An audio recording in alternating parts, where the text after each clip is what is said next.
Hello learners, welcome to our channel. आज के class में हम डिस्कस करेंगे some special feeding methods and therapeutic diet. So ये आपके यूजीसी नेट के पॉइंट ऑफ व्यू से बहुत ही इंपॉर्टेंट टॉपिक है। इसमें से लास्ट ईयर भी क्वेश्चन आया हुआ है और हर साल इसमें से एक ना एक क्वेश्चन आता ही है। सो स्टार्ट करते हैं।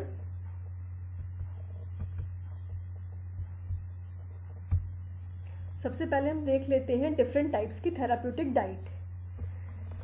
जब कोई पेशेंट नॉर्मल डाइट नहीं ले पाता है तो हम उसको वन बाय वन, ये आपकी 4 स्टेप में डाइट होती है। जैसे कि अगर किसी का ऑपरेशन हुआ है, सर्जरी हुई है, तो सबसे पहले हम उसको क्लियर फ्लूइड डाइट स्टार्ट करते हैं, देन फुल फ्लूइड डाइट में आते हैं, then soft diet and then regular diet. तो ये 4 स्टेप में डाइट होती है। सबसे पहले हम क्या देते हैं, क्लियर फ्लूइड डाइट। तो जैसे कि आपको इसके नाम से क्लियर हो रहा है, क्लियर फ्लूइड मतलब फ्लूइड जो है, लिक्विड डाइट है, क्लियर है, ट्रांसपेरेंट आपको दिखेगी, क्लियर। इसमें क्या है आपका, it is made up of clear liquids that leave no residue. तो इसमें कोई भी रेसिड्यू नहीं होगा, फाइबर नहीं होता है, रेसिड्यू नहीं होता है, मीन्स कि इसमें मिल्क भी यूज नहीं होगा।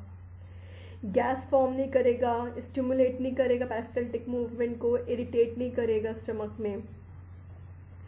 इस डाइट को हम पर आवर देते हैं 30 to 60 ml तक। इससे हमको मिलती है 300 किलो कैलोरीज मिलती है और इसमें हमें प्रोटीन नहीं मिलेगी, नेग्लिजिबल अमाउंट में प्रोटीन मिलती है। देन इसको हम मैक्सिमम 1 to 2 डेज तक कंटिन्यू कर सकते हैं, क्योंकि इसमें न्यूट्रिएंट्स इतने ज़्यादा नहीं तो उसको ज़्यादा टाइम तक हम नहीं दे सकते हैं।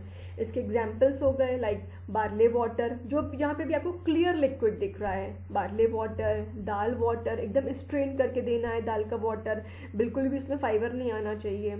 देन वे वाटर हो गया, T, coffee without milk, milk use नहीं होता है क्लियर फ्लूइड डाइट में, and coconut water, clear fluid, fruit juices, एकदम फ्रूट जूस को निकाल के स्ट्रेन करके, बिल्कुल भी फाइबर नहीं होने चाहिए, क्लियर एकदम फ्लूइड होना चाहिए।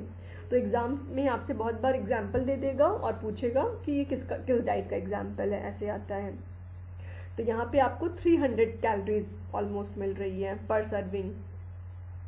देन फुल फ्लूइड डाइट, तो full fluid diet it provides 1200 kilo calories and 35 gram of protein. ये पर डाइट में हमको 1200 कैलोरीज मिल रही है। And this diet is given at 2 to 4 hours interval. इसको हम 2 to 4 आवर के इंटरवल पे देते हैं। इसके एग्जाम्पल्स आपके हो गए मिल्क, मिल्क शेक्स, लस्सी, टी, कॉफ़ी, आइसक्रीम। तो यहाँ पे आपका मिल्क ऐड हो जाता है, क्लियर फ्लूइड में मिल्क ऐड नहीं हो रहा है, यहाँ पे मिल्क ऐड हो जाता है। तो ये आपको पर डे, जो आप पर डे डाइट दे रहे हैं उसमें आपको 1200 कैलोरीज और 35 ग्राम ऑफ प्रोटीन मिलेगा। देन सॉफ्ट डाइट, तो सॉफ्ट डाइट आपकी एक स्टेज इसके ऊपर हो गई। It is made up of simple easily digested food, contains no harsh fibre. इसमें सिंपल सॉफ्ट डाइट रहेगी, हार्श फाइबर नहीं होंगे, स्पाइसेस यूज नहीं होंगे, फैट बहुत ही लो होगा। It provides 1500 calories and 35 to 40 gram protein. इससे हमको इतना मिलता है।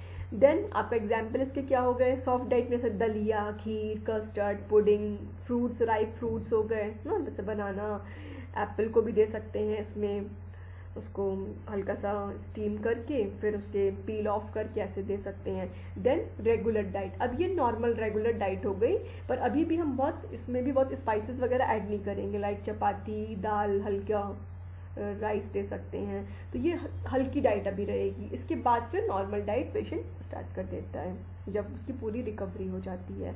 तो रेगुलर नॉर्मल डाइट में आपकी 1800 to 2000 कैलोरीज और 42 to 45 ग्राम प्रोटीन। तो इसमें आपका नॉर्मल दाल, चावल, रोटी, सब्जी नॉर्मल हो गया।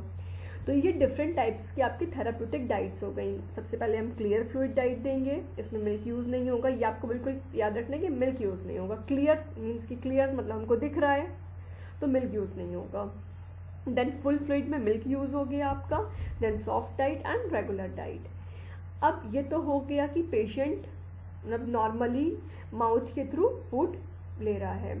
अब अगर कभी पेशेंट की कंडीशन हो जाती है कि वो ओरली फूड को नहीं, जैसे हम लोग नॉर्मली खाते हैं, वो फूड को नहीं डाइजेस्ट कर सकता है, नहीं ले सकता है, यहाँ पे कुछ उसे प्रॉब्लम हो गई है, तो उसके लिए हम स्पेशल फीडिंग मेथड्स यूज़ करते हैं। तो यहाँ पे दो तरीके के मेथड यूज़ होते हैं, enteral nutrition and parental nutrition. तो आपने कई बार पेशेंट्स को देखा होगा कि वो ट्यूब के थ्रू डाइट लेते हैं। ट्यूब रहता है, या तो वो माउथ के थ्रू ट्यूब डाल देते हैं या तो नोज़ के थ्रू ट्यूब डालते हैं, और वो सीधे स्टमक में या फिर उसके फर्दर आगे पार्ट में इंटेस्टाइन में जाता है। तो क्या रहता है, उसको ट्यूब फीडिंग बोलते हैं। तो enteral nutrition is a tube feeding. और कई बार आपने देखा है कि वेन्स के थ्रू जो आपके ग्लूकोज चढ़ा रहे हैं, सलाइन चढ़ा रहे हैं, या फिर अमाइनो एसिड दे रहे हैं, फैटी एसिड डायरेक्ट दे रहे हैं, तो वहाँ पे वेन्स के थ्रू न्यूट्रिशन दिया जाता है, तो वो पेरेंटेरल न्यूट्रिशन होता है। एंटेरल न्यूट्रिशन मीन्स कि through tube and parenteral nutrition means कि थ्रू वेन्स। तो यहाँ पे आपका एंट्रल और पेरेंटल हो गया न्यूट्रिशन।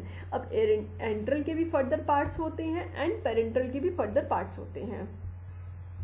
तो इसको हम डिटेल में देखते हैं कि एंट्रल और पेरेंटल के कौन कौन से पार्ट्स हैं। Enteral nutrition also known as tube feeding, ये भी हमने आपको बताया कि ट्यूब के थ्रू दे रहे हैं, मीन्स कि एंट्रल न्यूट्रिशन। तो ये क्वेश्चन आपका एकदम सिंपल सा आएगा कि ट्यूब फीडिंग, तो आपको मैच करने के लिए आ जाएगा या फिर आपको एक ऑप्शन लगाना होगा। तो एंट्रल मीन्स कि tube feeding is a way of delivering nutrition directly to stomach और स्मॉल इंटेस्टाइन। तो अगर वो फूड ऐसे इंगल नहीं कर पा रहा है माउथ के थ्रू, तो हम उसको या तो स्टमक में डायरेक्टली दे रहे हैं ट्यूब के थ्रू। अगर स्टमक में सर्जरी हुई है, कुछ स्टमक में प्रॉब्लम है, तो हम डायरेक्ट स्मॉल इंटेस्टाइन में दे देते हैं। अब स्मॉल इंटेस्टाइन के कौन से पार्ट होते हैं आपको, ये हमने आपको प्रीवियस पहले भी हम क्वेश्चन सॉल्व करवाए, वहाँ पे हम आपको बता चुके हैं। हम इसको लर्न करने के लिए आप कैसे लर्न कर सकते हो, DJI, ड्यूडेनम, जेजुनम और इलियम। तो इलियम में आपका एब्जॉर्प्शन होता है, वहाँ पे हम फूड नहीं देते हैं। तो DJ ड्यूडेनम में और जेजुनम में हम यहाँ पे देते हैं। ड्यूडेनम आपका बहुत छोटा सा पार्ट होता है, वहाँ पे हम सर्जरी ऐसे नहीं करेंगे। तो जेजुनोस्टोमी हम करते हैं, जेजुनम में हम सर्जरी के थ्रू भी वहाँ पे डायरेक्ट देते हैं। अब इसके कौन कौन से पार्ट हैं इसको देखते हैं। देखिए, नेजोगैस्ट्रिक, नेजो मतलब क्या हो गया, नोज के थ्रू हम गैस्ट्रिक रीजन में दे रहे हैं, तो थ्रू नोज, नोज के थ्रू हम ट्यूब फीडिंग कहाँ डाल रहे हैं, गैस्ट्रिक रीजन में, ये हो गया। फिर गैस्ट्रोस्टोमी, तो हम क्या कर रहे हैं, डायरेक्ट सर्जरी के थ्रू दे, यहाँ तो हमने ट्यूब दी नोज के थ्रू, या फिर आप माउथ के थ्रू भी दे सकते हो, ठीक है। माउथ के थ्रू हमने डाल दिया स्टमक में, या फिर नोज के थ्रू डाला, तो नोज के थ्रू डाला तो हमने नेजोगैस्ट्रिक हो गया। या फिर हम डायरेक्ट यहाँ पे सर्जरी करके हम यहाँ पे दे सकते हैं, तो इसको क्या बोलेंगे, गैस्ट्रोस्टोमी, क्योंकि हम सर्जरी के स्टोमी ना सर्जरी के थ्रू दे रहे हैं, तो इसको NG ट्यूब बोलेंगे नेजोगैस्ट्रिक को, और गैस्ट्रोस्टोमी को G ट्यूब। देन अब क्या हो गया, ये आपका गैस्ट्रिक रीजन में हो गया। अब मे बी उसको गैस्ट्रिक रीजन में प्रॉब्लम है, वहाँ पे हम उसको फीड नहीं दे सकते हैं। तो अब हम जाएंगे स्मॉल इंटेस्टाइन में। तो अभी हमने आपको बताया ड्यूडेनम या जेजुनम में देंगे। तो ड्यूडेनम में दे रहे हैं अगर, तो हम नोज के थ्रू दे सकते हैं या डायरेक्ट सर्जरी कर सकते हो। तो अब अगर नोज के थ्रू दोगे तो आपने क्या किया, नेजोड्यूडेनल, नोज के थ्रू हमने दे दिया नेजोड्यूडेनल। फिर नेजोजेजुनल, तो नोज के थ्रू ये ड्यूडेनम रीजन में गया और जेजुनम रीजन में गया, तो नेजोड्यूडेनल, नेजोजेजुनल। फिर जेजुनोस्टोमी, जेजुनोस्टोमी में क्या हो गया, डायरेक्ट हमने जेजुनम रीजन में डायरेक्ट हमने सर्जरी कर दी। या फिर आप क्या कर सकते हो, जैसे यहाँ पे आपने सर्जरी करी है ये, तो यहाँ से सर्जरी करके फिर हम यहाँ से, जैसे आप माउथ के थ्रू या नोज के थ्रू ला रहे थे गैस्ट्रिक रीजन में, तो वैसे ही गैस्ट्रिक रीजन में भी सर्जरी करके या तो हम गैस्ट्रिक रीजन में दे सकते हैं, या फिर हम जेजुनम पार्ट में भी दे सकते हैं, या ड्यूडेनम पार्ट में भी दे सकते हैं। तो गैस्ट्रोजेजुनोस्टोमी, गैस्ट्रोड्यूडेनोस्टोमी इस तरीके से भी हो सकता है। तो वो आपको नाम पढ़ के आप कैच कर लोगे। अगर स्टोमी मतलब तो वहाँ पे हम सर्जरी कर रहे हैं। अब गैस्ट्रोजेजुनोस्टोमी तो गैस्ट्रिक रीजन के थ्रू हम सर्जरी कर रहे हैं, और किस पार्ट में आ रहे हैं, जेजुनोस्टोमी, जेजुनम पार्ट में आ रहे हैं। जेजुनोस्टोमी मतलब डायरेक्ट हम जेजुनम में सर्जरी कर रहे हैं। नेजोजेजुनल तो नोज के थ्रू जेजुनम रीजन में आ रहे हैं। नेजोड्यूडेनल नोज के थ्रू ड्यूडेनम रीजन में आ रहे हैं। गैस्ट्रोस्टोमी तो गैस्ट्रिक रीजन में सर्जरी हो रही है। नेजोगैस्ट्रिक तो नोज के थ्रू गैस्ट्रिक रीजन में आ रहे हैं। तो यहाँ पे आप वर्ड को पकड़ के उसको डिवाइड करके आप उसको कैच कर लेंगे। इस तरीके से आपसे। तो ये सारे के सारे अगर हम ट्यूब फीडिंग कर रहे हैं तो वो एंट्रल है। अब वो किसी भी फॉर्म में, हम डायरेक्ट माउथ के थ्रू हम ला सकते हैं, नोज के थ्रू ला सकते हैं ट्यूब को हम, या तो हम गैस्ट्रिक रीजन में लाएंगे या ड्यूडेनम रीजन में लाएंगे, जेजुनम रीजन में लाएंगे, सर्जरी के थ्रू भी ला सकते हैं। तो किस पार्ट में आ रहा है वो आपको ऐसे कैच करना पड़ेगा उसको।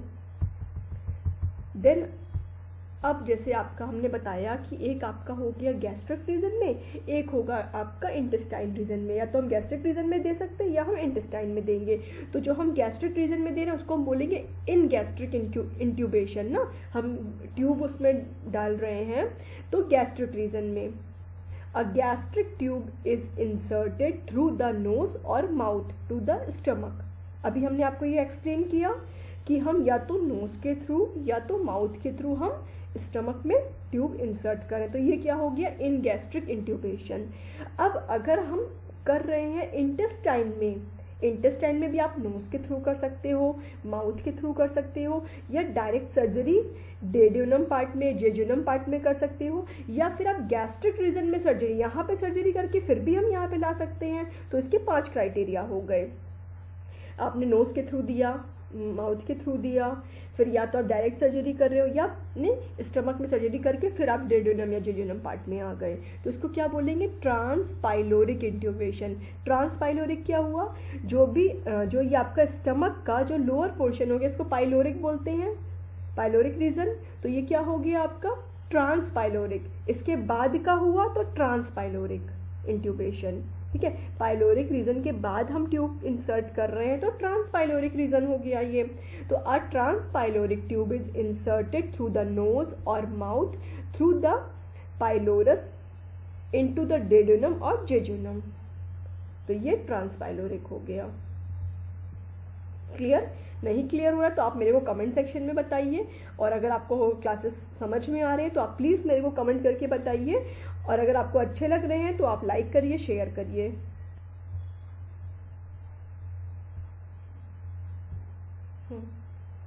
तो अभी हमने आपको डिस्कस किया नेजोजेजुनल। तो नेजोगैस्ट्रिक रूट के, नेजो रूट के थ्रू हम जेजुनम में ट्यूब इंसर्ट कर रहे हैं।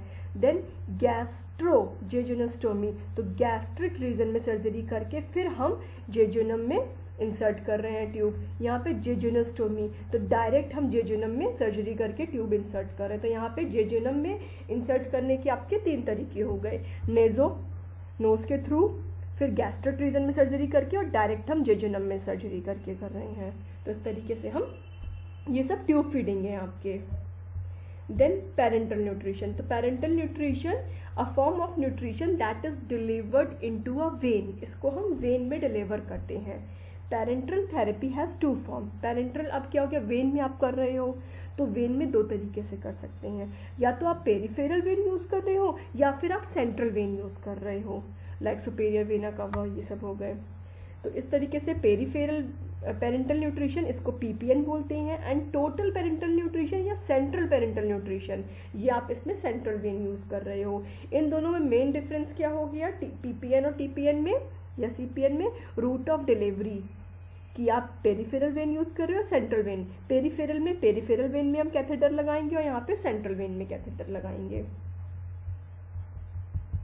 तो यहाँ पे आपको एक पिक्चर के थ्रू आप देख सकते हो, ये आपने सुपीरियर वेना कावा, जो आपकी सेंट्रल वेन है, इसमें हमने लगाया वेन, इसके थ्रू हम दे रहे हैं।